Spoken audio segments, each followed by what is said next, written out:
air traffic controller in Mzuzu, Mr. Moyo. A copy of the message from the late Keno Sambalopa has also been attached in my submission, and I've marked it K6.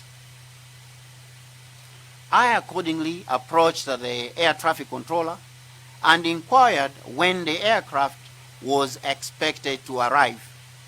He informed me that the aircraft had not yet landed, possibly due to adverse weather conditions, as visibility at the airport was extremely poor on that day.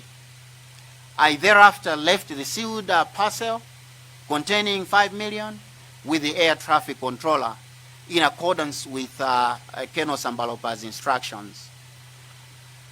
I subsequently proceeded to Chijere village in Kadabe to attend the funeral of the late senior counsel.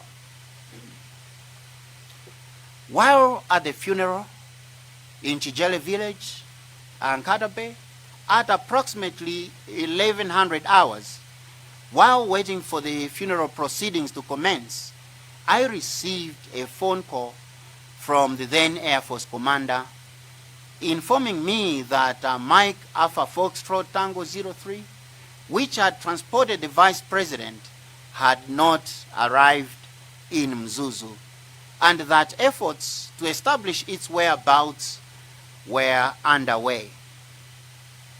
He informed me that the inquiries had already been made with nearby airports, including Likoma and Karonga in Malawi, Mbeya in Tanzania, Chipata and Rundazi in Zambia, and Lichinga in Mozambique. However, he specifically requested that I keep this information confidential, as search and verification efforts were still underway to determine the aircraft's whereabouts and establish the circumstances surrounding its disappearance.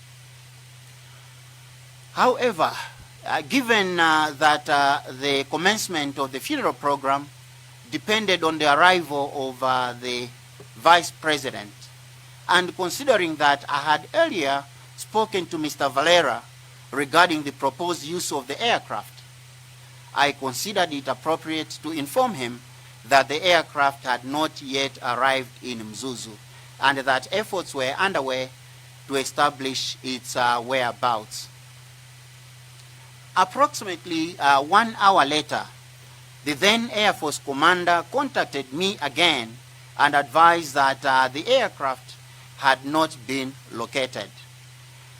I asked whether the aircraft had sufficient fuel for the intended flight, to which he responded affirmatively. About an hour later, I contacted the Air Force commander again to inquire whether any progress had been made in locating the aircraft.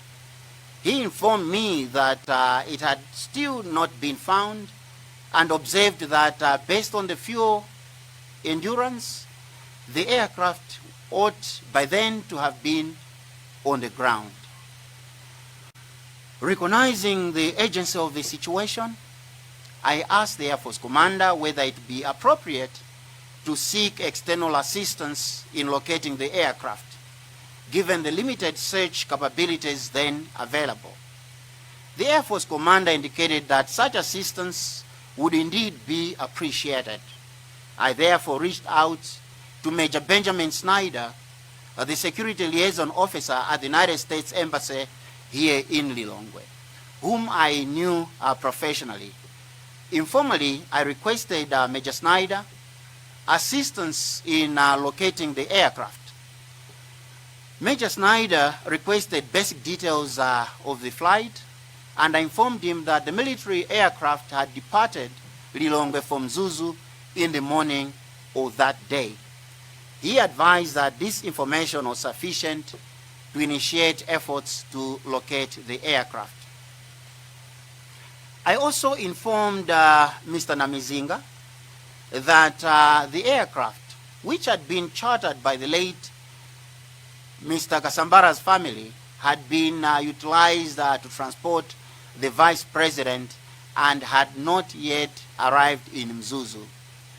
Therefore, I advised Mr. Namizinga that the aircraft was unfortunately not available for the family's return trip to Blantyre on that day as planned, and I also requested Mr. Namizinga whether he would be able to make alternative transport arrangements to go back to Blantyre. He confirmed that he would do so, and we agreed to remain in communication regarding subsequent developments. Honorable Chair, honorable members, later that day, while at the cemetery, prior to the interment, I asked the Minister of Defense, the then Minister of Defense, Honorable Harem Kandawire, whether he had received any information concerning the aircraft carrying the Vice President. He responded that he was aware that the aircraft had not yet landed, but was still seeking further information. I informed him that according to the Air Force commander, the aircraft's whereabouts remained unknown. Following the interment ceremony of the late Honorable Mr. Kasambara, I departed for Lilongwe.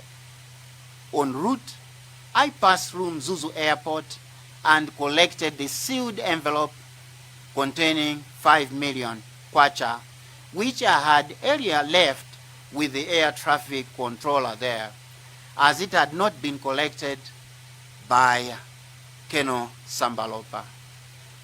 After collecting the money, I duly informed the Air Force commander of the development. On Tuesday, the 11th of June 2024, at approximately 1100 hours, the Air Force commander called me to inform me that the troops from 101 Brigade in Mzuzu, assisted by the Malawi Police Service, had located the aircraft wreckage. He further informed me with deep regret that there were no survivors. Upon receiving this tragic information, I telephoned Mr. Valera to ascertain his whereabouts and advise him to prepare himself for the worst. Shortly thereafter, the government officially announced that the aircraft carrying the Vice President had crashed in Ntungwa, Chikangawa forest, and that all those on board had tragically lost their lives. Honorable Chairperson, honorable members, on Thursday, the 13th of June, 2024, the Air Force commander instructed me to deposit 2,125,000 kwacha into the Malawi Air Force account, explaining that the funds represented allowances due to the crew and would be paid to their respective families. I complied with those instructions, and the corresponding deposit slip is attached to my submission chair, and I've marked it K7. When I asked what I should do with the remaining funds, the then Air Force commander advised that he would provide further guidance. And after I noted that the Board of Inquiry in the Malawi Defense Force, the Commission of Inquiry that was constituted by government, had concluded without addressing the outstanding balance, Chair, I transferred the remaining 2,875,000 kwacha to Mr. Namizinga, who had been responsible for administering the funds on behalf of the late Mr. Kasambara's family.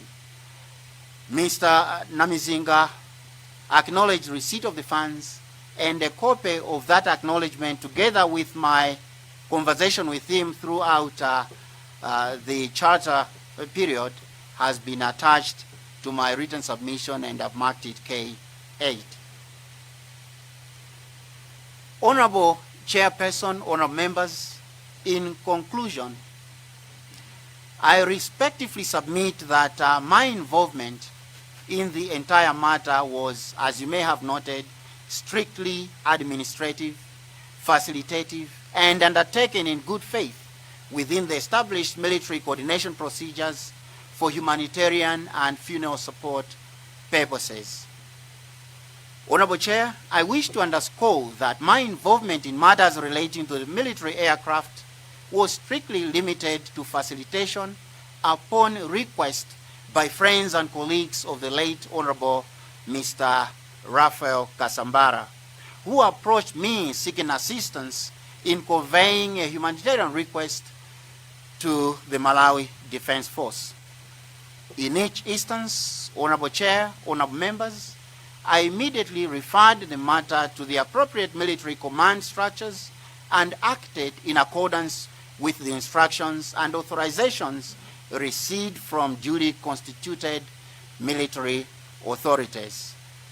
My role, Chair, did not extend beyond communication and coordination between civilian stakeholders and the relevant military authorities for the purpose of enabling decision-making within established chain of command. With respect to financial matters, I did not handle any funds in any discretionary or independent capacity. All funds were received, transmitted, and deposited strictly in accordance to the express instructions issued by authorized Air Force authorities.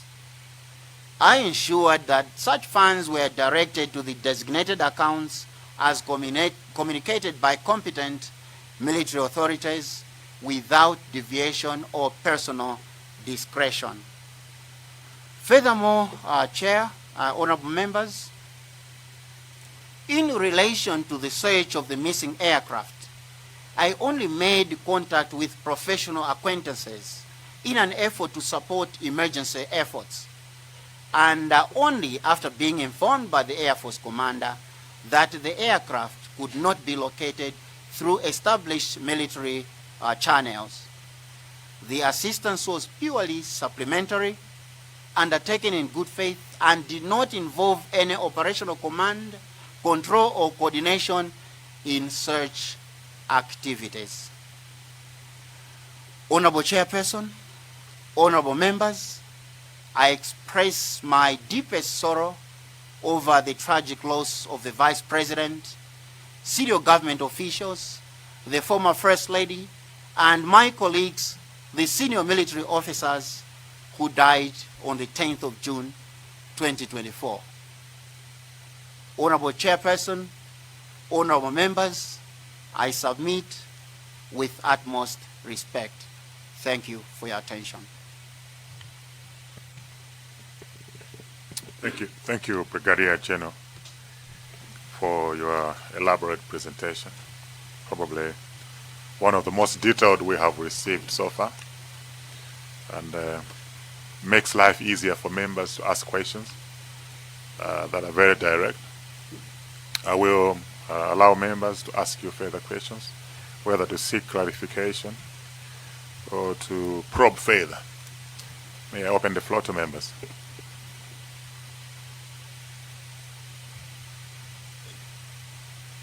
Doa Kasangazi. Thank you very much, Chair. First of all, I think I should also declare that I know Professor Wali as a professional colleague. He's a lawyer by profession. I have a few questions, Prof. The first question is, when did you travel to Nzuzu to attend the funeral of Lafuka Sambara SCC? You want me to respond now? Yeah. Okay, on the morning of 10th of June in the year of 2024, Honorable MP. And which route did you use to get to Nzuzu from Lilongwe? I used the Mzimba route via Chikangawa to Nzuzu. Prof, I would like to find out what the weather was like in Chikangawa as you were traveling to Nzuzu. Honorable Chair, you are assuming that I was awake by the time I was getting to Mzuzu.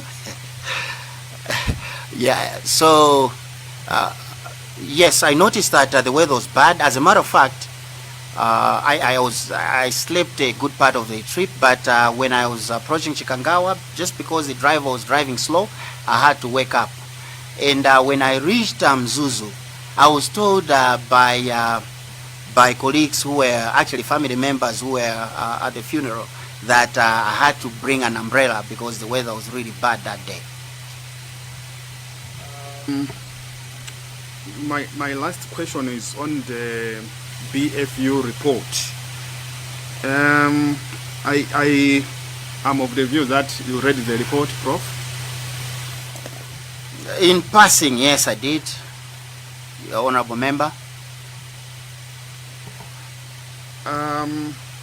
The BFU report reached the conclusion that the accident in which the aircraft was involved was largely caused by bad weather. What was your reaction when you read the conclusion that the BFU report reached? Chair, you asking my opinion? I mean, that was their opinion, and I took it as they gave it. Chair, that is all from me. So a hand from the Takasina. Thank you so much, Chair, for giving opportunity to the Takasina to ask questions. I have a few questions. I'll ask it very briefly. If need be, I'll come back later. Good morning, Prof. Good morning, Honorable Member. I want to take you to your presentation, and this morning I want to start on the page 5, bid number 2. Mr. Varela informed you that the commander had authorized the use of aircraft.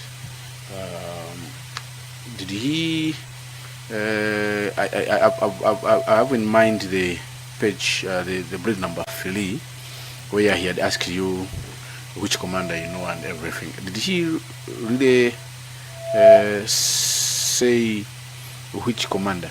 Apart from saying no, apart from you advising him to go through the Air Force commander, but did he say which commander had authorized?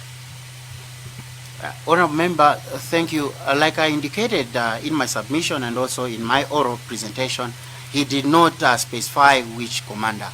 In any event, he asked me how many commanders I knew, and I told him that with regard to the Vice President traveling on a military aircraft, there were 3 commanders who were relevant at that time. So after our conversation with the Air Force commander, we did not dwell back on which commander authorized the use of the aircraft. All right. Then free chair, I wanted to go to your bid number 8, where you are saying, in the light of foregoing, you made it explicitly clear to both Mr. Valera and Mr. Castle Chuka George Mali that you not participate in or facilitate arrangements setting the Vice President's travel because your involvement was restricted to Mr. Kasambala. I'm made to believe that you have been following the proceedings of this ad hoc committee, and maybe you had an opportunity to listen to the presentation which Mr. Joshua Valera made, and the same will correspond to what Chair witness Mr. Dr. Latha Lake Kanyamulakwese made. More especially, I'm interested on the page 4 of presentation of Dr. Squese Chair. Allow me to read to Prof.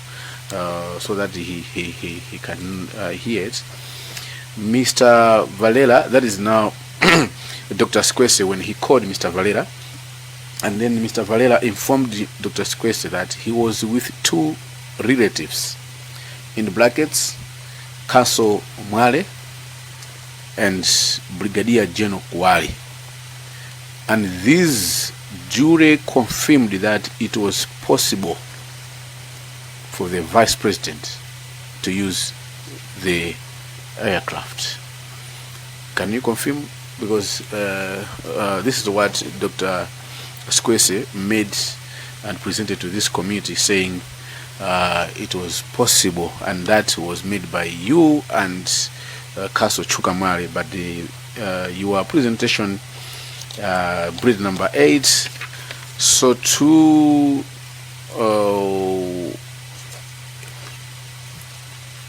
breed number 8, where you have said, it's on page 6 on your presentation. You have said you made it known to them that you're not going to participate, and even if I take it to the same page, bread number 6, you expressed the view that it was impracticable. But then Dr. Squeste says you and Carson Chuka, you had given a permission that it was practicable. Which is which, Prof?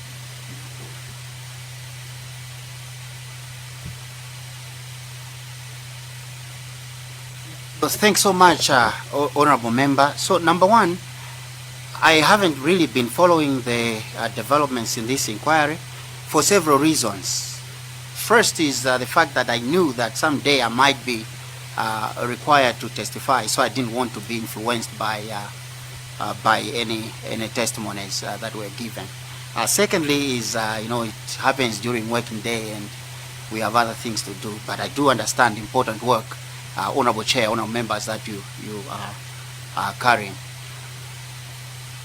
With regards to your specific question, Honorable Member, obviously Dr. Sekwese's testimony with regards to what happened is hearsay. So I don't know how you take that. Number two, Chair, Honorable Members, is that I may have been included in the aspect of relatives of the late Honorable Mr. Kasambara, but that is not correct. What is correct, Honorable Member, is that their approaching me was because I was coordinating between the colleagues and friends of the late Senior Counsel with the Malawi Defense Force. To an extent, I may be regarded as a relative just because Counsel Mchuka, George Mwale, and myself are related. We are cousins. We are cousins. So that's number one. Number two,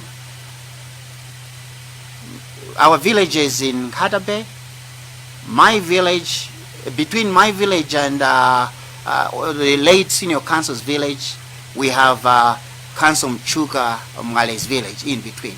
So we are basically neighbors. But my involvement in the procurement of the military aircraft was not because I'm a relation or I have been a relation to Mr. Kasambara. My involvement was because, it's unfortunate Honorable Konyongo cannot testify, but it's because number one, I was at the funeral home, and number two, I am probably the gentleman who they knew, being a counsel myself, and also being someone who was mentored by the late Senior Counsel. So, Chair, I hear you, Prof, and I 100% following you. Can you help us to know who authorized on behalf of the family the use of the flight to Sorry, and can I supplement to the earlier question so we can exhaust it clear? You did advise, and you've said that it was practically impossible, and you were surprised why that flight was taking place. Were you surprised when you heard that the plane had crashed, or the plane was missing?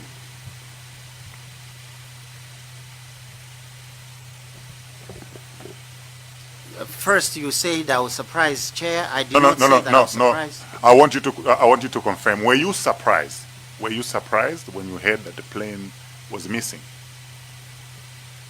You know, so this information was coming piecemeal in the sense that first, the Air Force commander told me that the plane had not landed. But Chair, you should also remember that when I was handing over the money to the air traffic controller, he indicated that the visibility was not good in Mzuzu, was actually bad. And when he told me, of course, there was a sense that probably it was because of the weather. So that may not have come as a surprise because of the weather at that day, or on that day. So I was asking the question because you had indicated challenges with the time frame. When you heard that there was a VVI flight that was booked, and when you looked at the time frame and your conversations on the flight of Lero Kasambala, you said it was practically impossible because of the time frame. That's why I'm asking you, were you surprised? Chair, if you look at my script, I said it was not possible to allow, it could have happened, the VP could have come to Mzuzu, but now that could have disrupted the Kasambara family going back to Blantyre, because Major Kalinga had advised that the expected time of departure should not be later than 2:30 in the afternoon. So obviously, if we slotted in the VP's itinerary in between, that could have pushed that could have actually disrupted the return trip to Blantyre. I hope that answers your question, Honorable Chair. Yes, you have. Were you disappointed that they ignored your advice? Who ignored my advice, Honorable Chair? When you expressed the view that it was impracticable. Was that an advice, Chair? Well, it was your view. It could be your view or your advice. It was your view. So were you? You've answered the question, Chair. So were you disappointed that your view? Why should I be disappointed, Chair? Okay. I think on the surprise, Brigadier General, on 3.2, bullet number 2, you said upon my arrival, I guess this is in Mzuzu, I did not see aircraft MAF Tango 03. Just to expand on what the chair is saying on the surprise, were you expecting to see the MAF Tango 03 at that time? Yes, obviously, because look, my late colleague Keno Sambalopa had told me that I need to give him the money in Mzuzu. So my expectation was that I'll meet him in Mzuzu. Thanks, Honorable Member. So, in other words, because we're expecting to see the plane was not there, we are asking, were you surprised?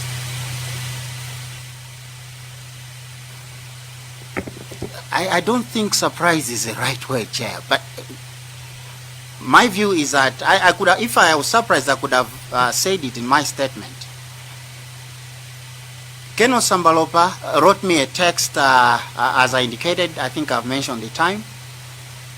He flew to Kia, and at that time, actually I saw the text message when I saw that there was no aircraft, so I knew that there was a development.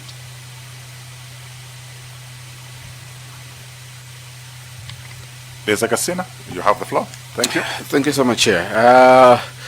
Prof, I also want to get your opinion. When you made it clear to Mr. Varela and Carson Chukamari that you not participate in the first session of the flight to be used for the Vice President because your role was strictly helping the Kasambara family. During that conversation, who gave in on behalf of the family of the Kasambara that the flight can be used to ferry the vice president? I'm not aware. I'm not aware. Remember, I said in my submission that I had advised then Major Kalinga to liaise with Mr. Buxton Namizinga on the passenger manifest and the departure times. My role was just coordinating to link the family and authorities in the Malawi Defense Force. So I don't know what happened afterwards. I'm asking that, Chair. I get you, Prof. But as I earlier on said, when Mr. Valela came and testified in this before this committee on 18th June 2026, in his submission, Chair, on page the last page of his submission on bullet number 5. He clearly said General Ishmael of Air Force Commander advised him that the family should approve temporary release of the aircraft to be used by the VP.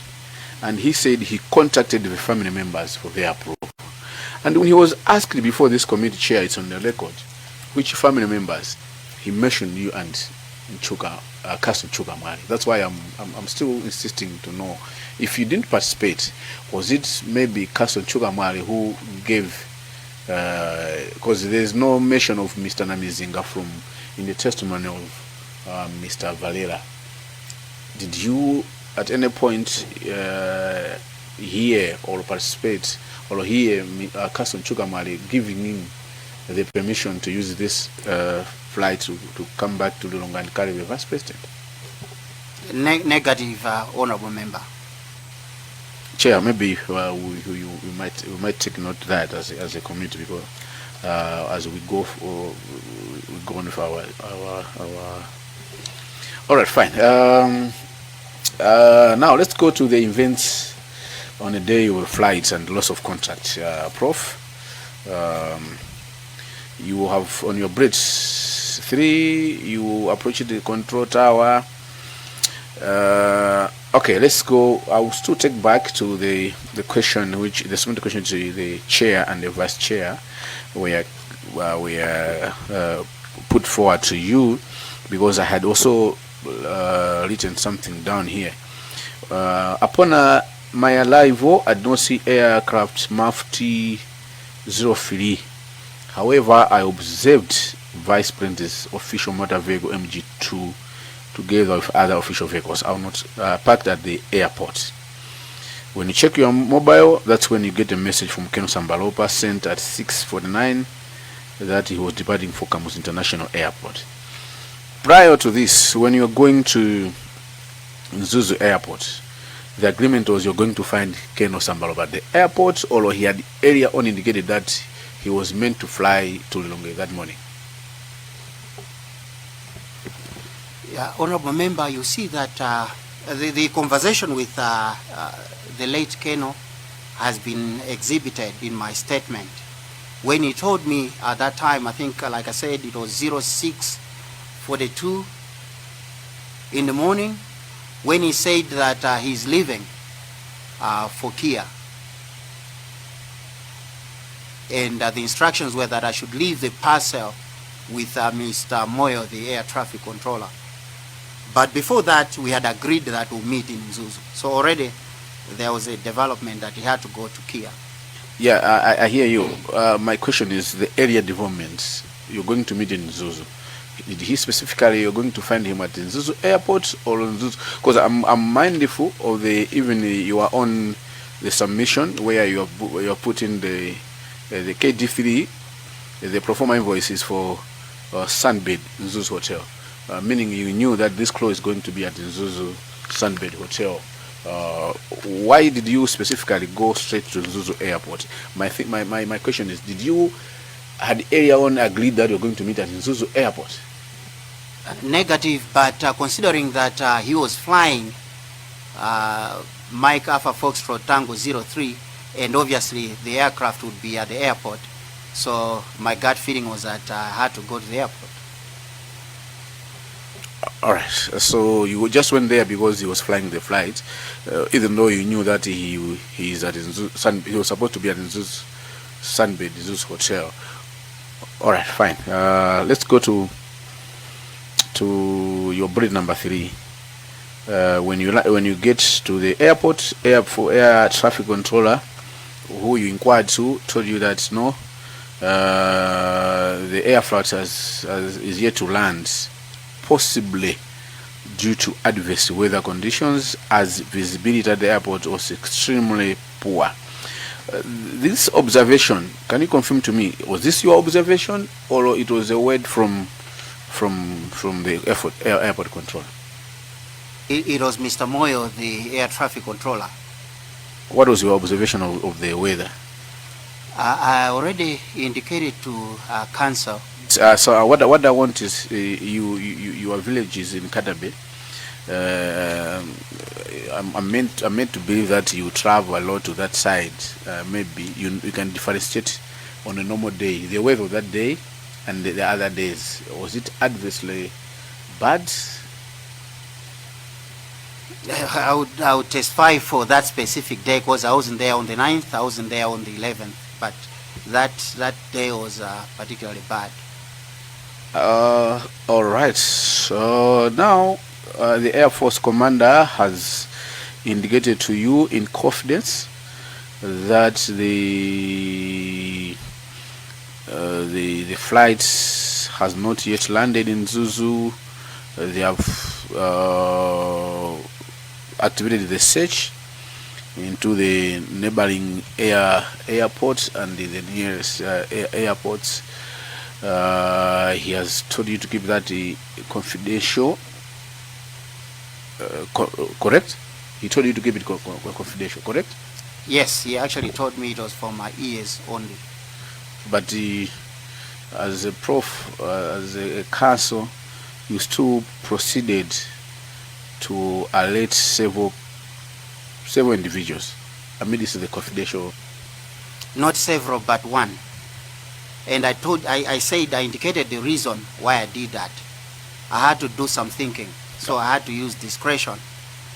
Bullet number 5. An hour later, I'm interested to know approximately what time was it. An hour later, you contacted to inquire whether the progress on the flight.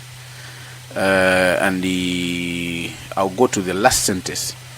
Based on its fuel endurance, the aircraft ought by then to have been on the ground. That's where I'm interested. What time was this?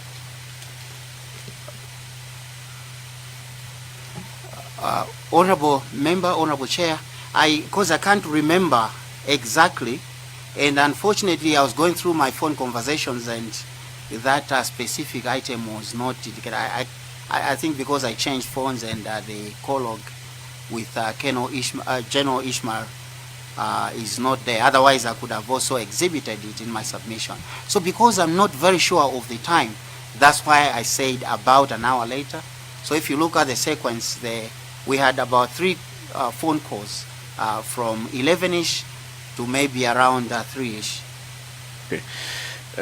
Now, I want you to confirm to me on the bullet number 6. Yes, like I said, I'm worried that you will exhaust all the questions of the others. Yeah, Chair, let me just ask one. Okay. I'll come. I said I have a number of them. I might come in later if you indulge as the chair. But let's just go to bullet number 10. Your conclusion. That following the interment of Honorable Kasambala, you departed for Lirongwe. En route, you went to Nzuzu to collect the money, and then off you go to Lirongwe. I want to know. I have 2 questions on this one. What time was this when you are leaving for Lirongwe? And as a senior MDF officer, you are one of your assets in the military is missing, and you never did you participate in the search, or you just thought of just coming straight to Lirongwe? Yeah, that's a good question, honorable member. At that time, at the time I was leaving Nkatabe, Chijere village, I was not aware where the aircraft was. So there was no way I could have started searching. From where, Chair? No, not searching, but I think you were in contact with the people, and you know, that's why I was asking, what time were you passing through Chikangawa? That time were people already searching? You just chose to proceed, or at that time there was no any activity happening along that area? I wasn't aware of what was happening at that time, and my last conversation with the Air Force commander was, I can't remember, maybe 3, and then I knew he was busy. I couldn't have been bothering him with phone calls. And unfortunately, I did not even get in touch with my colleagues in the Defense Force to find out what was happening, because it was beyond my paycheck. Chair, that's all from the Zagasena for now. You can keep some of the questions if you still have them. Yeah. Who's next? Nkadabe North. Chair, thank you for giving people of Nkadabe North to ask maybe 2 questions. Prof, good morning. Morning, Honourable Member. Yeah, I'm also coming from Nkadabe, Chair, maybe for the interest of it. So, but he's not my voter, but we are neighbor. Yeah, thank you. Prof, I've got 1 question or 2. My question is concerning about Bruet, chapter 7, page 7, not chapter 7, page 7, Bruet 3.3. Why are the funeral in Chijele village in Nkadabe at approximately 11 hours? Why waiting for the funeral proceeding to commence? I hope you were there until the funeral was finished. Would you please maybe remember the time, starting time for the funeral? Commencement or the funeral, it was at what time? Approximate.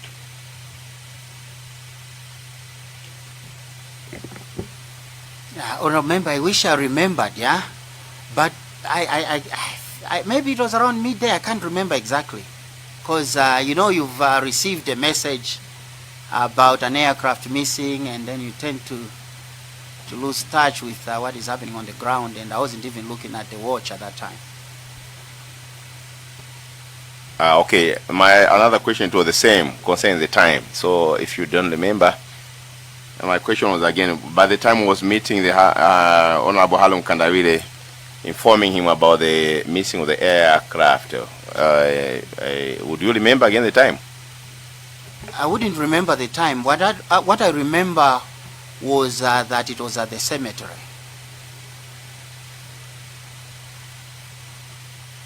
Okay, Chair, thank you.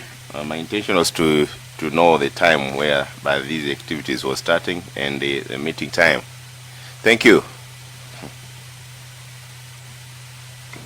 Mwanza Central. Thank you very much, Chair.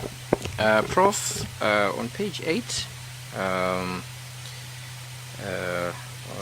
on your submission, bullet number 7, you reached out to Major Benjamin Snyder at the U.S. Embassy, seeking for assistance. You gave him some details, and he confirmed that they were sufficient to initiate efforts to locate the aircraft. Did he come back to you with any information after you had spoken to him to say, or did you follow up with him? Yeah, no, thank you so much, Honorable Member. Unfortunately, he did not come back to me after I had sent him the request.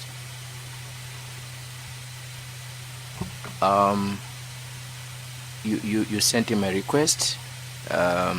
He did not come back to you, knowing how important this agency, or how advanced they are. Did you at some point remembered to check with him to say, Have you found anything?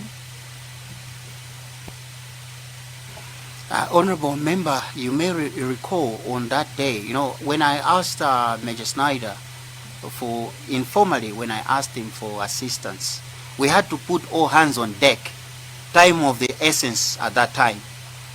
And when it became public that the aircraft was missing, even by the time I was asking Major Snyder, I had received 1 or 2 text messages from colleagues and others asking whether the information they got was true. So we were in a state of chaos, and now later the government had taken over. I mean, the military had taken over. Also, the government had indicated that I think there was a. We know the developments that happened, that they had located a signal somewhere in Chikangawa, and then it was a whole of society approach search.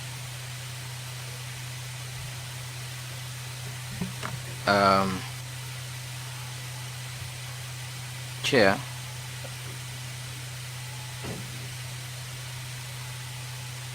you spoke to the Air Force commander who allowed you to use other, to communicate or get assistance from other stakeholders. Did you probably revert to those agencies and get an update at any point? And if at all you did, on the 10th, what were the updates? Remember, Chair, you already posed that question to me. I said I only contacted one person, and one person was Major Snyder, and I think I've addressed that question, Honorable Member. Chair, for now, let me stop there. I'll come back. Zomba City South. Thank you so much, Chair. Brigadier General, I have 1 or 2 questions. I understand you went to Nkatabe to bury your friend, and also someone who was coming from your area in Nkatabe.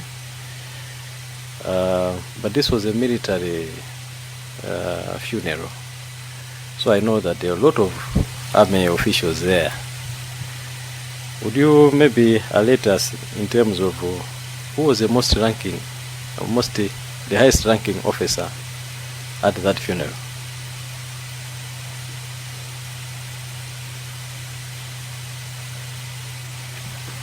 Chair, unfortunately I can't remember. But what I remember is that I saw a police officer, now IG, Mr. Richard Luhanga was there. I know there was a military officer, but I can't remember exactly who it was. I can't remember exactly who it was. You follow chain of command in the military. So when you are there, you could actually see who was above you or who was below you. Is that correct? Precisely, precisely. So my question was, who was above you at that funeral, the military?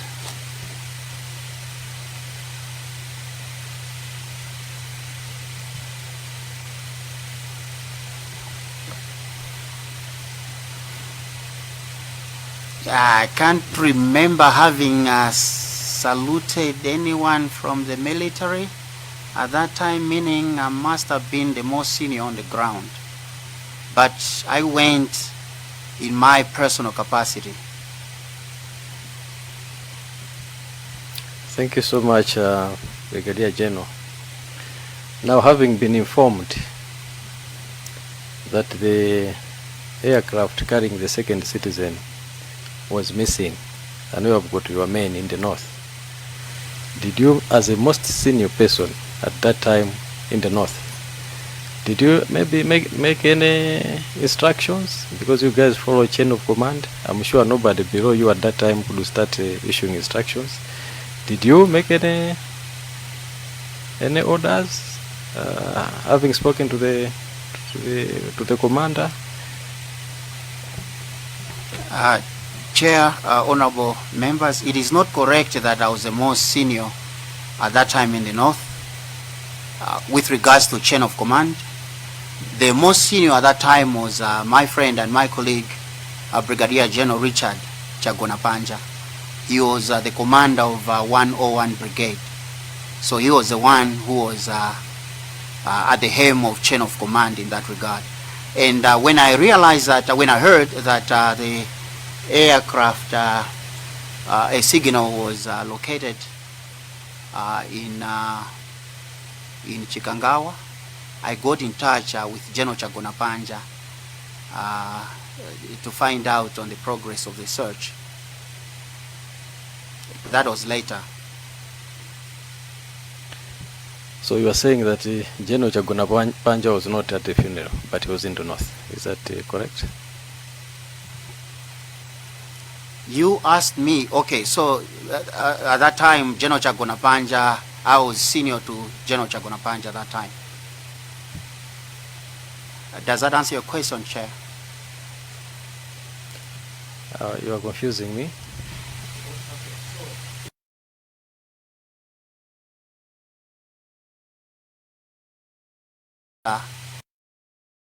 At the funeral, I said negative. Now, you put it to me that I was the most senior in the northern region, and I said negative. In terms of chain of command, I was not in the chain of command. In terms of chain of command, the one who was leading the troops was General Chagonapanja, Brigadier General Chagonapanja. So he was the one who had control, command and control of the troops, and not me. So we are talking about different things there. Thank you very much. I'll still ask, because you are the most senior in the North. Negative. Not in the North. The most senior officer in the North at that time was Brigadier General Chagonapanja. He was the one who was giving orders.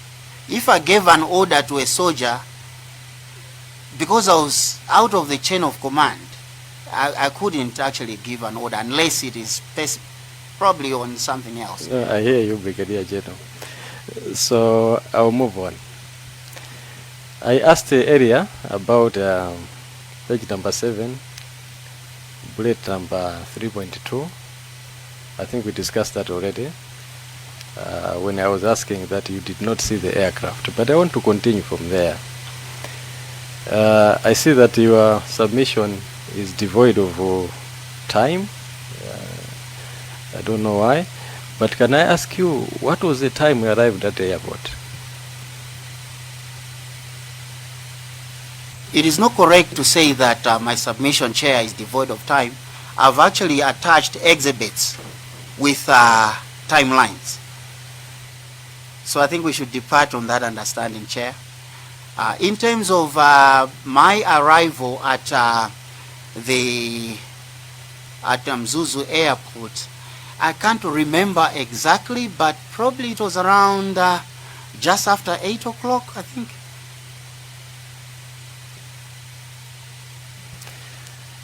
Just after 8 o'clock.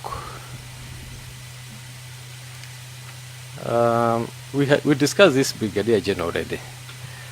You said I did not see the aircraft.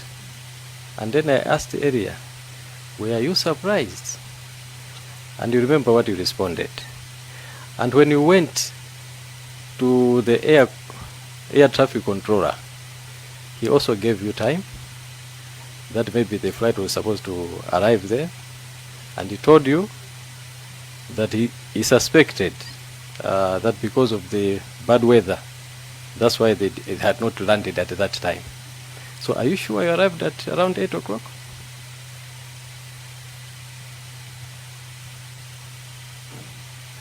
All right, no, I think you're right. Good thing is that I've mentioned that I was in company of Mr. Serafin Konje, who was, I think, late all the time. He should know the time that we arrived in Mzuzu. And I was also with now Staff Sergeant Banda, who was driving. I'm sure he should know the time we got to Mzuzu. And I'm sure Mr. Moyo, he should know the time he received the money. You know, you don't expect something happening, you don't look at the clock all the time. And I told you that I had just woken up because I had a deep slumber, so I wasn't paying attention to the time. But it's unfortunate that again my colleague with Keno Sambalopa cannot be retrieved. I could have been able to figure out the time from there. Brigadier General, that tells me that maybe in this presentation we shouldn't pay much attention to the times because you are sleeping, you woke up later, and 8 o'clock you're confusing with 10 o'clock. Maybe the times we should not pay much attention, as you have said, isn't it? It's up to you. I told you that if you have to look at the specific times, I have conversations in there which I have attached. Thank you very much. Moving on, Brigadier General. In Blantyre, I think when you made your view that it was practically impossible for that arrangement to be made for the craft also to carry the second citizen, you did say that you distanced yourself to say, no, I'm not taking part in that. I think I heard you correctly. Can you confirm? I can confirm that it was in Lilongwe, not Blantyre. Yeah, of course. Thank you so much. But what was the question? I wanted to clarify. I'm coming there now. Okay. Give me some time. So you distanced yourself from participating in the second procurement of this flight. So I noticed that after Mr. Moyo told you that the plane had not arrived, maybe due to bad weather, I noticed that you did not do anything until when you got a call at 11 o'clock after you had arrived at Jijere village. Were you also distancing yourself from finding out what was happening to this flight, where it was? Chair, honorable members, remember my role. I was not in charge of flying the aircraft. I was not in charge of commanding the aircraft. My role, like I've indicated, was just to facilitate between the Kasambara family and the Malawi Defense Force. So whatever was happening to the aircraft was to a great extent beyond my control. I went to Nkadabe for the funeral and not to be looking at the aircraft. No, I think that's fine. So meaning that whatever has happened to this flight was secondary. I think you went there for a funeral. Although you started contacting Major Benjamin Snyder at a certain point, but that was secondary. I take that. Finally, Chair. No. On the same point. Brigadier General, was the former Vice President, late, your good friend? Chair, the same question can be posed in reverse, whether you are my good friend. When was the last time you spoke to the former Vice President? I last spoke to the former Vice President, Chair. I can't remember the exact day, but I think it was in May when he attended a Rotary meeting at BICC. I was with my son, and he knew my son from the golf club. So my son saluted him, and he saluted back, and in the process, I had to say hello to him. So that was the last day I saw him. That was the last day I spoke with him at a Rotary function, and there are pictures to that effect, I'm sure. No. So. And also, Chair, now that the Honorable Member of Parliament was talking about the time, me being poor with keeping time as if I have to be looking at the watch all the time. Chair, I was captured on TV, I don't know which TV station, talking to Mr. Valera. So that was the time when I was actually whispering to him what had happened. So you may go back to the footage of the funeral on that day. Sorry, so you had contacts of the former Vice President, obviously. So for me, it's not apportioning blame, but this particular moment for me was a turning point. If somebody had heard your views, okay, this flight could have been averted. That's my point. So don't take it personal, okay? This flight could have been averted because certainly something was amiss. So I'm questioning why didn't Joshua Valera call SKC? Look, the advice here or the condition here, the views here are not favorable, okay? If somebody had called the former vice president, maybe he might have had a second opinion about not proceeding with the flight. So I'm also asking, you were in contact with him on some occasions. Did you feel it necessary? Or was it not necessary for you to say, Bwana, you're proceeding, but it doesn't look okay? Was it within your realm of responsibility or as a friend? Did it occur to you that you could have done this? Chair, obviously you said whether it was within my realm of responsibility, and the answer is negative. The Vice President has protocols. He had his own reasons to attend the funeral, and it was beyond my paycheck. I couldn't have done that. Oh, thank you for that. Yeah. Continuing, Brigadier General, was the late Vice President your friend? Chair, how many times am I gonna respond to that question? Thank you. Yeah, because okay, you are. But I can. Yes, I knew the late Vice President. We played golf together. We were friends right from University of Malawi, Chancellor College. Yeah, and he's a gentleman who I could call a friend. He attended my induction as president of the Rotary Club of Lilongwe. And just like several other officers in the Malawi Defense Force, he was a friend to several of us. I hope that satisfies your question. Thank you so much, Brigadier General.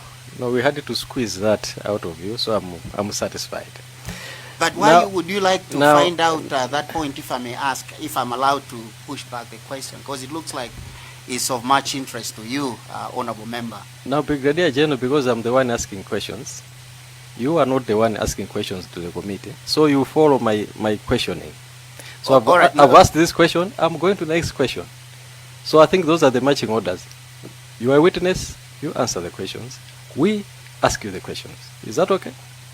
I need to find out the rationale, the raison d'etre of your question. Thank you. Because you don't ask questions that are not relevant, Honorable Member. Thank you.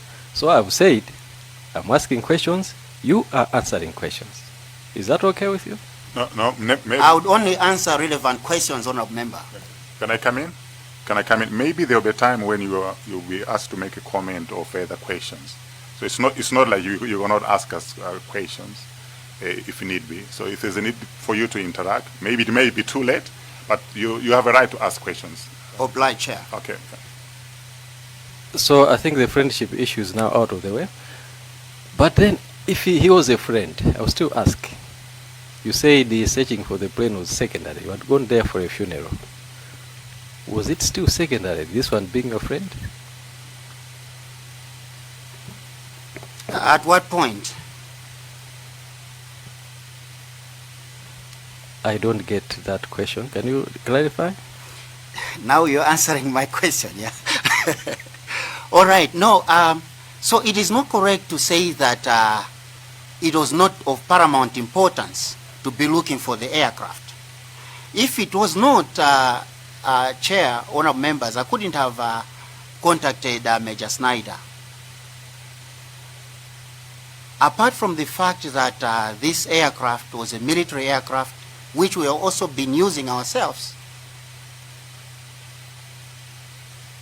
I knew I had the responsibility of coordinating the return trip of the Kasambara family to Blantyre.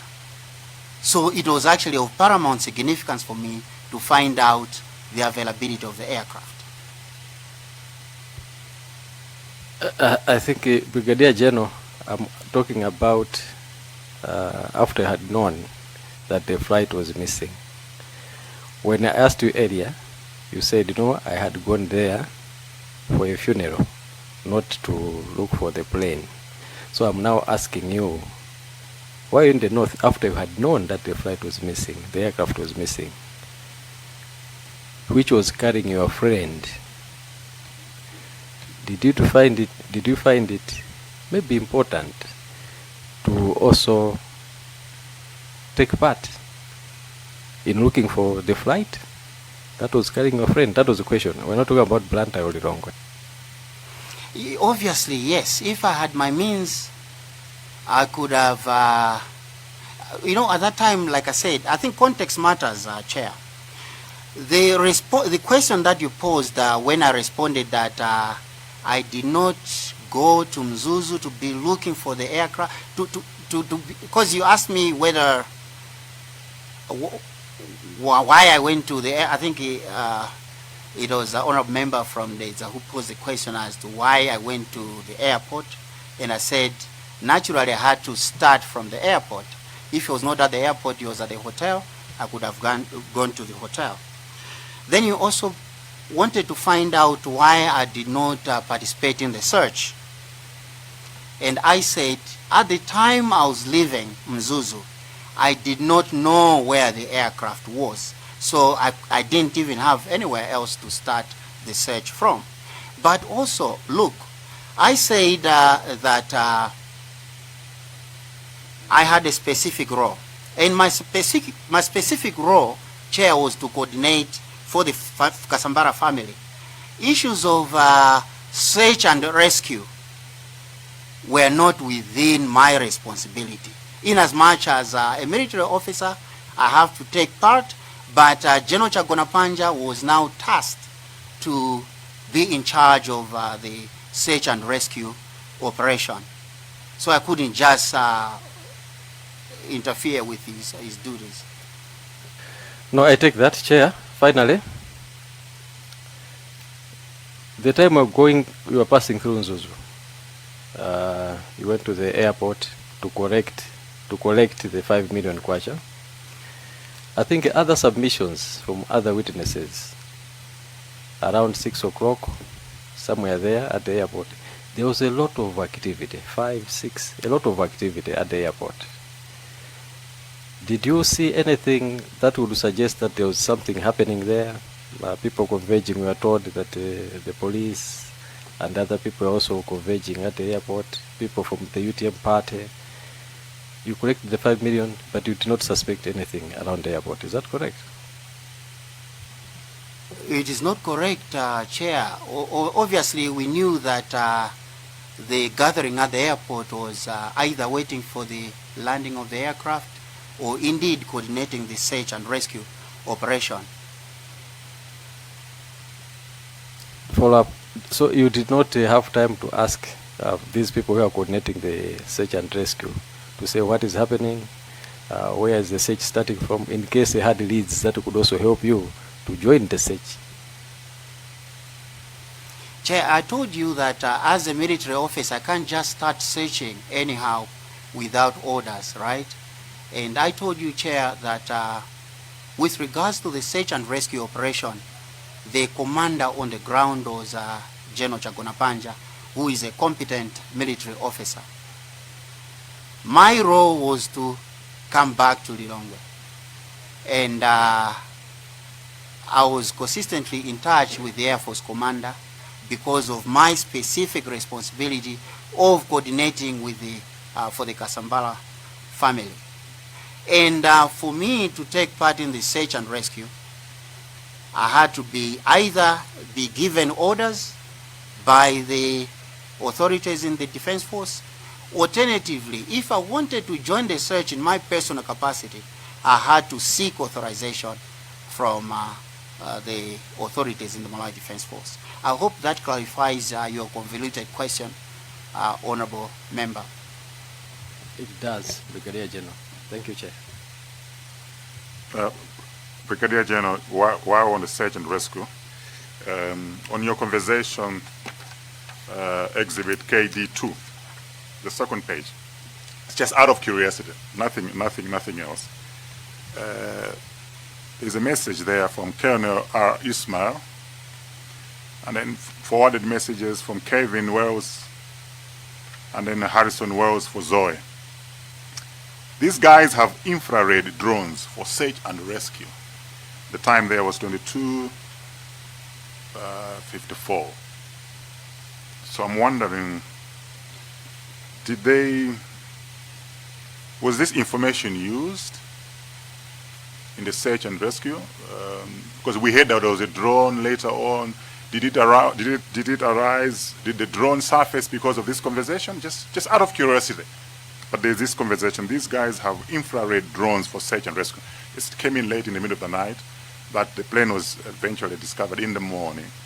Did this drone, this conversation, facilitate any role?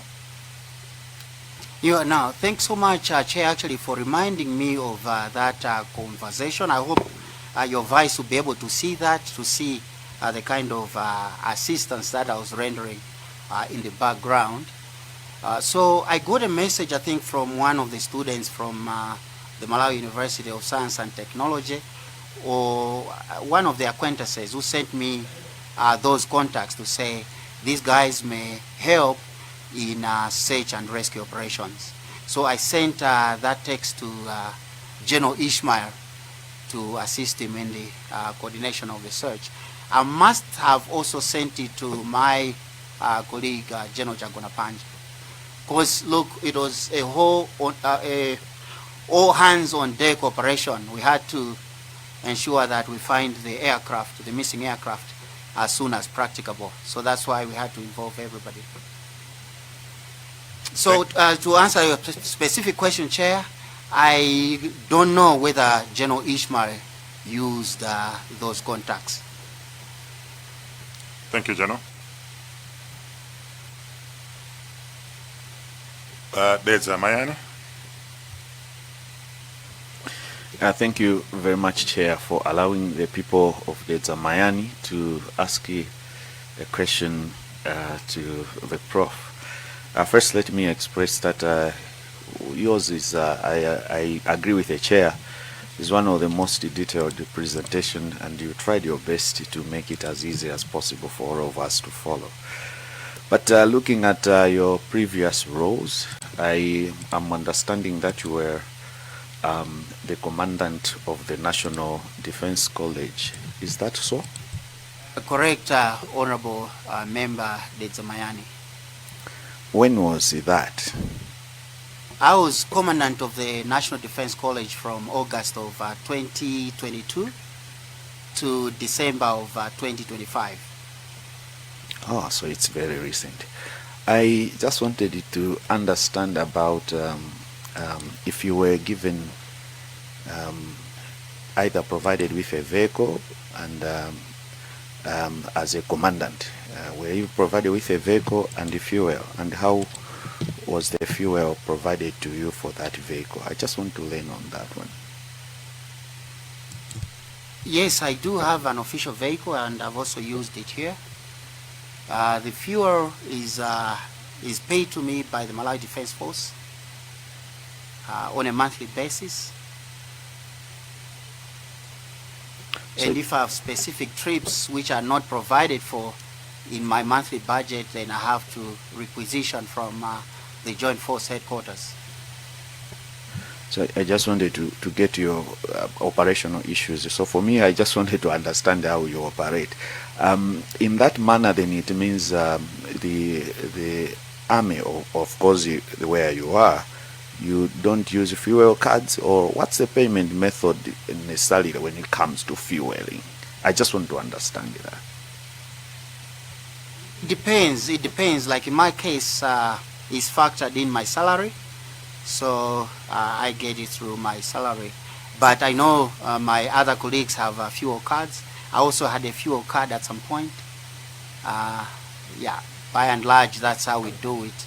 Rarely we use cash to buy fuel, but depending on circumstances, sometimes you have fuel shortage in filling stations, so they can give you cash to buy the fuel. Chair, I do understand that a military craft cannot necessarily buy mafuta munchigugu or something of that nature. So that's why I'm a bit more curious, because when you get the story about the fuel money, it is coming in cash. So I am trying to see how the fuel for the aircrafts are done. Does the donor have a fuel card, or how is it being fueled, and how is the payment being affected? Why am I having that at the back of my mind?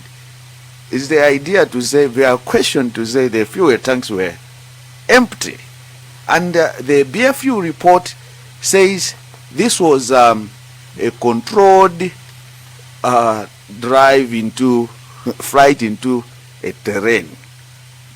Okay, in my own assumption as a layperson, according to the BFU report, it's like the pilot was trying to land or to get somewhere, but the circumstances surrounding him to get there, no one knows. But the BFU report says that. That is why I want us to go beyond what we already know and try to get some other angles. And what you have presented today about the fuel, now I'm questioning if this trip is coming from Zomba and you are going to Mzuzu, and the fueling, I think, was supposed to, because at Mzuzu there is no jet fuel, so the fueling was supposed to be done at Chileka, but the money is not at Chileka. So I'm now starting to see something out of all this story, and now even the money was not paid for the fuel. So as a committee chair is also to find out how was that bill covered with Puma, and how can we confirm that it was really covered in that manner.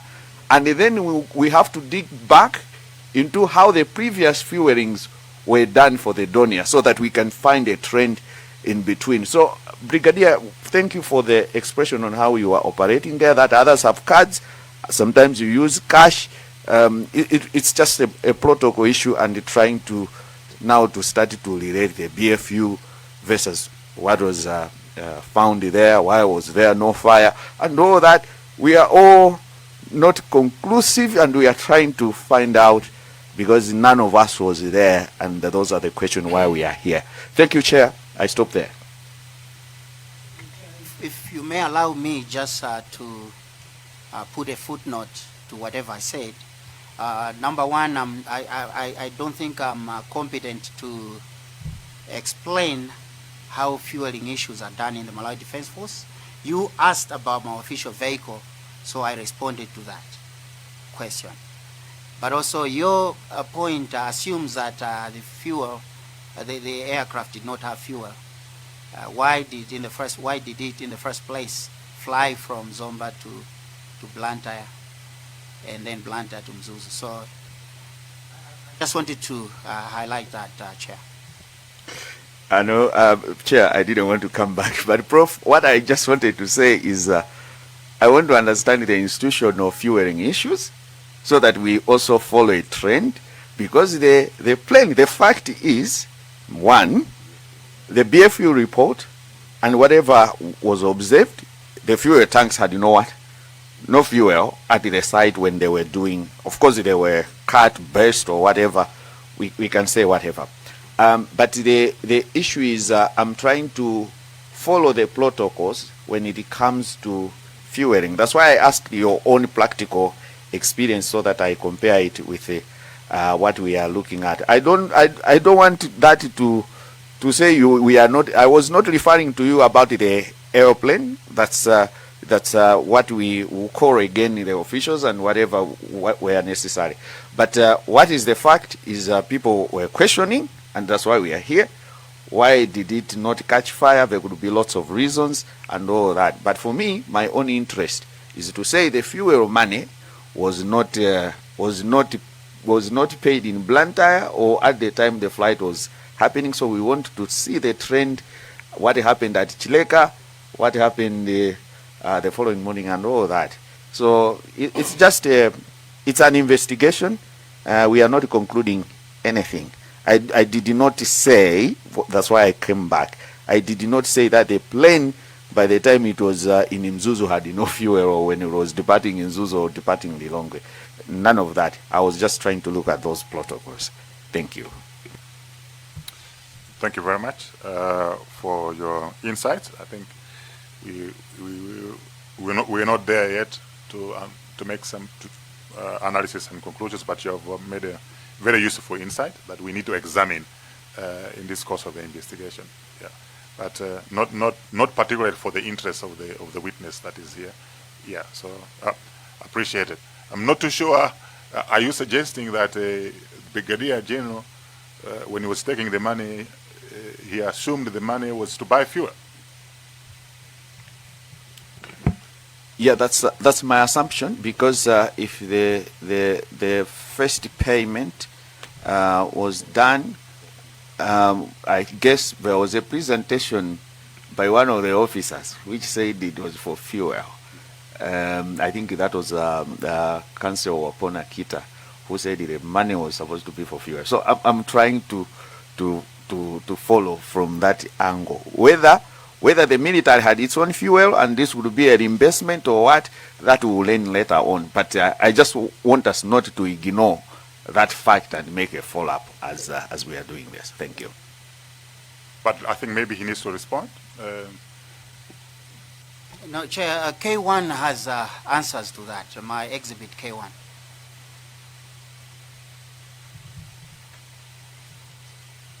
Yeah, K1 has the total cost for fuel, which is 5.1 million kwacha, and you were carrying 5 million kwacha. So, is that the answer that you are referring to? No, the answer is that the purpose of the money that I had collected, the breakdown is on that invoice that we sent to the Kasambara family. No, thank you for that. Any further comments?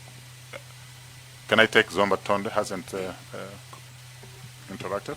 Thank you so much, Chair. And good morning once again, Professor. Maybe, Chair, I raised my hand on I had a supplementary, so maybe I'll just connect it with my other. I have one question, but on the previous one. Professor, I just wanted to confirm if you spent, like, where did you spend your night on this tragic day? Thanks so much, Honorable Member from Zomba Tondwe. I went back to my house in Area 43. So I left Area 43 on Monday. I went back to Area 43 on the same day.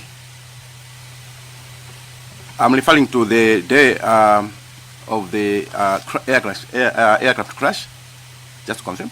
Yes, Honorable Member, that was on the 10th of June. Thank you so much. I was looking at, it may look like I'm repeating, but just to stress something different, I was looking at when you are assisting Mr. Valera and the Mwale on the procurement of this flight, you personally called the Air Force Commander. In short, you showed interest to support, and maybe why I was asking where you slept was like, I expected you to show the same kind of interest in this case now that there's a crash, but you've already commented, so I may not expect you to maybe elaborate more. It's just something I wanted to add on that one, Chair. And the two, I wanted you to confirm that when these people, Mr. Valera and Mr. Ngale, when they came to you, you wanted clarity on which commander of the three relevant commanders. And when later you called Brigadier General, was it Major General? I'm not so sure, but Ishmael, he indicated that he had no information, so he did not know. From that perspective, I wanted you to confirm that the commanders, out of the 3 relevant ones, the commanders who knew of the arrangement, we are looking at the commander-in-chief and the CTF. Just to confirm that the Air Force commander did not have any, never had any prior knowledge of this, just for you to confirm. Yes, and I think my script is clear on that note, Honorable Member. So I identified those 3 commanders and I was now going in the ascending order. That's why I had to start with the Air Force commander, and our conversation ended there. No, that question I'm asking you for the sake of this committee, because we've had other witnesses and surely we may be having others, but I wanted Chair you to note that his testimony is that in this case, Major General Ishmael was not part, so we are looking at the possibility of the other ones. I submit. Thank you. Any questions? There's Agostino.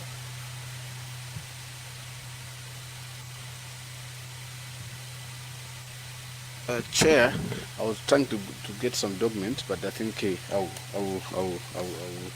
just speak to it.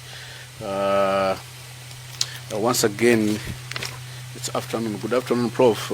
I have only a quick 3 questions must be. First is to say that I think just to confirm that you were a member of MDF Board of Inquiry, which did some investigation to the clash. Is it true? Affirmative. Okay. All right. So I'm not so sure if you can speak to the finding of that inquiry. Negative. All right. Fine. Let's go to your presentation, page 8.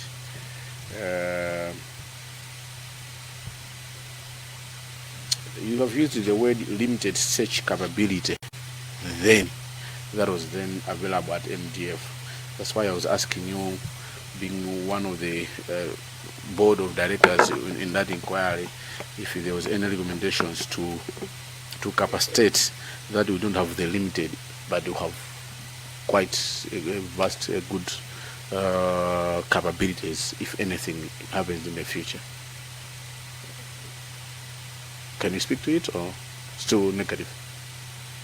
Yeah, Honorable Member, if you want the MDF Board of Inquiry report, I'm sure it's going to be made available. You see our findings, our opinion on the findings. All right. You also see the recommendations there. Thank you, Prof. Your bread number 7, when you let me commend you because you had seek some services from Major Benjamin Snyder, and he told you that no, the information was sufficient to initiate efforts to locate how did they help after providing the information. I think you haven't. I was checking your comprehensive report. It's negative on what did they do after seeking their help. At that point, when I was engaging him, the information had not become public. And then soon after, it was made public. I think the government had issued a press statement. So in a state of chaos, I couldn't even go back to him. What was important at that time was to find the aircraft. So whoever had relevant information at that time could have provided it. So I did not go back to him, and he also didn't come back to me, because now everything was public information, Honorable Member. Okay. On post-Eastern financial clarification, there are issues of 5 million, which my honorable colleagues are asking. On Thursday, 13 June 2026, can you come? 2026. Sorry, my submission indicated 2026, but it's 2024. Chair, you may need to correct that. My sincere apologies on the dates. With your permission, yes. Then The Air Force commander instructed you to deposit. I want you to confirm that the 5 million, you are saying 2,105,000 you deposited into Malawi Air Force Command because the funds represented allowances to the crew. Correct? Correct, Honorable Member. If you look at the invoice, it is also indicated that, and that's also what the Air Force commander told me. So this was not the fuel money, but it was for allowances. So the estimate or the quotation, which is K1, has a breakdown of everything, and that we submitted to the Kasambara family. I'm sure the Air Force commander or Major Kalinga may also have brought it as an exhibit. So it has a breakdown of the purpose of the respective sums of money. Chair, I think that's all for Benzagasina. Just to say that I was asking that because I was looking for that documentation. Chair, if you remember, Major Kalinga had indicated that they pay fuel using the check, and they paid through the check the fueling. That's why I was asking that he must confirm that the money was for allowance for the crew as he has indicated. I submit, Chair. No, thank you very much. We don't want to go backwards. I think we've gone through, the quotation is clear. There's a summary there on the quotation. Aviation fuel, 5.1 million. Money for operational costs was 2.1 million. Allowances, 2.1 million. So we don't want to go back there, but he has been kind enough to provide us with all documents. Brigadier General, this has been very thorough work from you. You've demonstrated that you're indeed a prof in law, a prof in what you do. I particularly like your presentation. You've made my life much more easier to ask for us to ask you questions, because they say the devil is in the detail. The devil is in the detail. But here it was very clear. We were able to pick up, issues that we should interact with you. So we appreciate. I'm sure members have exhausted everything else that they wanted to ask. Others are conflicted, so we respect that. We may have ably represented them in the exchange, but you responded very well, Brigadier General. Do you have any final comments or questions, lingering questions that you wanted to ask? Yeah, Chair, just to underscore one point, that it is not us who requested the Kasambara family to give us the cash. Ordinarily, they could have deposited it into the Malawi Air Force account. But that's how they were mobilizing the funds. That's why we had to carry the cash. So I think that clarity is required, Chair. Well noted. Well noted. Thank you for allowing me to also present my side of the story. As you may have indicated, Chair, the late Vice President was a friend to many. We lost senior government officials who were acquaintances. I lost, just like other colleagues, senior military officers who flew us, who were dear colleagues. So the nation lost patriotic citizens. So I thank you most sincerely for allowing me to present my side of the story. I hope it has been presented and received in the manner in which it was intended. Chair, I just wanted to take this opportunity to also explain my personal side, that there are some conspiracy theorists, Chair, who are spreading false rumors, allegations, Chair, which are serious, that some of us actually murdered our colleagues.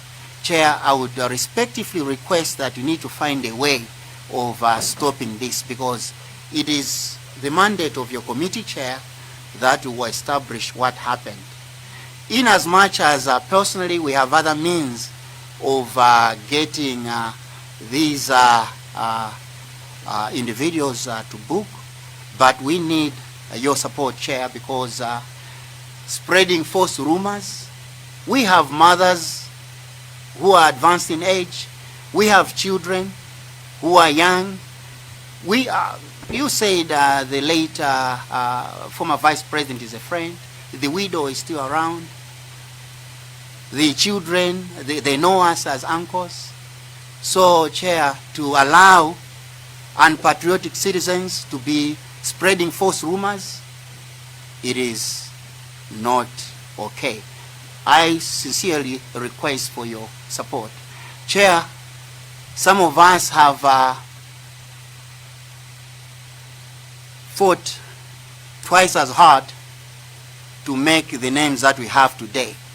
For somebody to destroy other people's names just because they are high on cocaine, that shouldn't be allowed, Chair.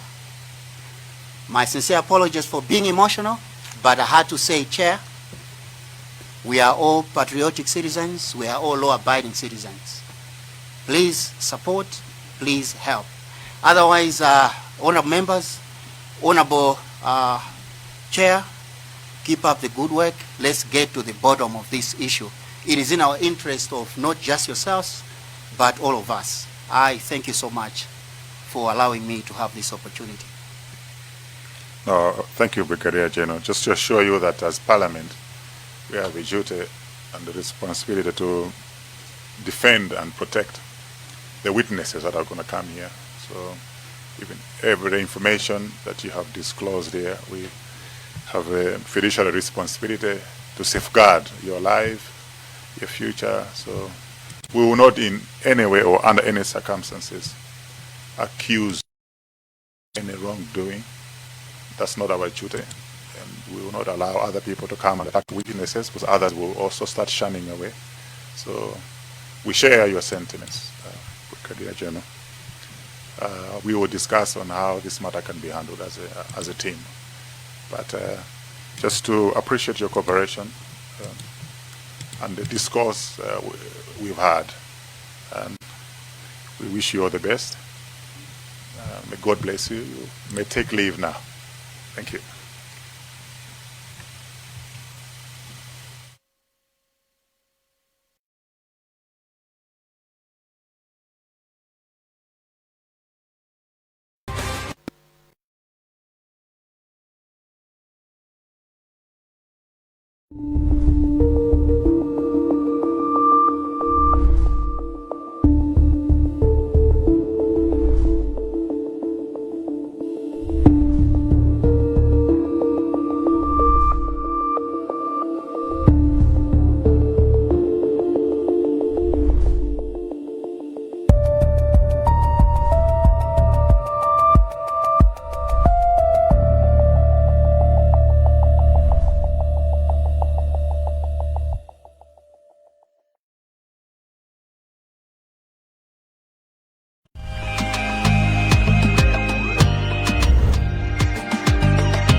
To Healthy Living here on Times. I am your host, Florence Mwale.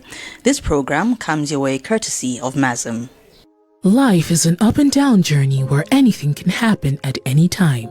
But at any time, you have peace of mind with MASM. MASM offers all-inclusive affordable medical aid cover in various packages of schemes in line with your budget, with a promise to take care of you and your family in that time of dire need. From giving you access to medical services at hospitals locally and abroad, emergency evacuation, dentist, and optical care, all the way to funeral benefits. MASM is there holding your hand, keeping you covered. For details of the medical scheme you need, call 01-820-298, 01-820-543, 0888-707-100. Fax 01-820-217. Email infodesk@masm.mw or visit www.masm.mw. MASM, your ultimate healthcare solution. This is Healthy Living here on Times with me, Florence Mwale. My guest today is Dr. Gordon Banda, and he's from MASM Medic